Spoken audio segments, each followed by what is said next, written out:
E aí, pessoal, professor Tiago Malagueta de Física aqui. A gente fez o exercício do livro. O livro é o livro 1, frente 3, capítulo 3, página 316, exercício 6. Bora lá. Tem-se cilindros de mesmas secções transversais de cobre, latão e aço, cujos comprimentos são, respectivamente, 46 centímetros, 13 centímetros e 12 centímetros. Soldam-se os cilindros, formando o perfil em Y indicado na figura.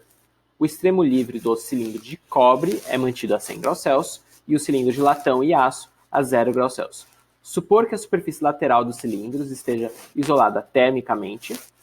As condutibilidades térmicas do cobre, latão e aço valem respectivamente 0,92, 0,26 e 0,12, expressa em caloria por centímetro por segundo por grau Celsius. Aí ele pergunta, no estado estacionário a temperatura da junção é igual a... Então, qual que é a ideia desse problema? Primeiro, algumas informações legais, né?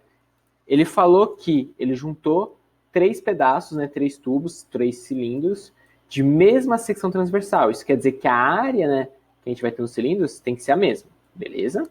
Essa informação é importante. E aí, o que acontece? Ele falou que 2 cilindros vão estar com fontes a 0 graus Celsius na sua extremidade e o outro a 100 graus Celsius. O que acontece? Vai ter uma troca de calor, certo? Esse daqui vai mandar calor para esses daqui que vão receber calor, certo? Então, basicamente, a gente sabe, né, como é um sistema isolado, né, que o calor que esse daqui está perdendo é exatamente o que esses dois aqui estão ganhando, tudo bem?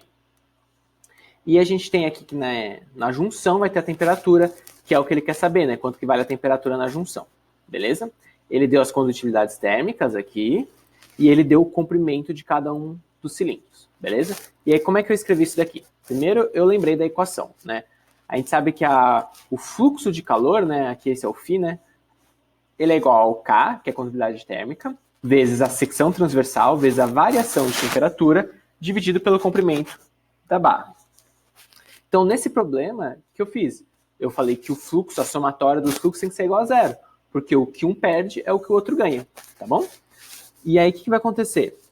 Eu expandi, né, essa equação aqui, substituindo a equação de cima para cada um dos casos, né? Então, o que vai acontecer? A gente tem que... Tem só um negócio errado aqui, né? Eu tinha copiado e colado fluxo aqui, né? Na verdade, é o K, né, da condutibilidade térmica. Então, bora lá. Então, a gente vai ter que... Quanto que vale o fluxo do aço? Vai ser a sua condutibilidade térmica, vezes a sua secção transversal, vezes a sua variação de temperatura, vezes seu comprimento. E a mesma coisa, tanto para o latão quanto para o cobre. Eu sei que a somatória desses três tem que ser igual a 0, beleza? Daqui, o que a gente consegue observar? A gente consegue observar que a secção é igual dos três, que ele falou no enunciado. Então, a gente pode simplificar aqui a secção e já era, beleza? O que eu fiz agora? Eu substituí os valores do enunciado. Quanto que vale o K do aço? O K do aço vale 0,12 e o seu comprimento? 12 centímetros. Uma observação legal aqui, tá?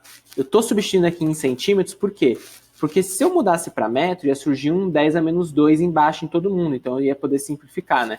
Como tem a mesma dimensão, só importa o número, tá? Não importa a ordem de grandeza, né? Estou usando centímetro e metro. Lógico que se eles tivessem unidades diferentes, um em metro e outro em milímetro e outro em quilômetro, aí você tinha que mudar todos para a mesma, né? Mas como estão todos na mesma unidade, eu posso substituir, porque vai dar na mesma. Também simplifica a mudança na ordem de grandeza, porque eu estou mudando todo mundo 2 vezes, né?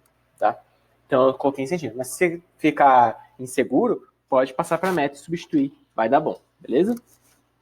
Então acontece, a gente vai ter aqui que a variação do aço vai ser o quê? A temperatura final, que é a temperatura na junção, menos a temperatura inicial, que é 0. Para o latão, 0,26, que é a sua condutibilidade, né, que ele deu lá. Mesma coisa, temperatura final menos temperatura inicial, dividido por 3. Eu uso θ, tá, na temperatura, para evitar usar T, né, que T é bastante usado na física, né, período, tempo, né, então eu acabo usando θ, beleza? O cobre, a mesma coisa, ele deu enunciado, 0,92, temperatura final menos 100, né? Agora, para o cobre, ele tem uma temperatura inicial diferente do latão e do aço. E aqui o seu comprimento, 46 centímetros, também foi dado. Beleza? Eu vou só copiar essa linha aqui de novo, né? Tudo isso é igual a 0. E a gente resolve as continhas. Então, essa primeira linha aqui é exatamente a linha anterior. E aí, como é que eu resolvi as contas? Bom, eu sei que todo mundo aqui, ó, 0,12, 0,26, 0,92.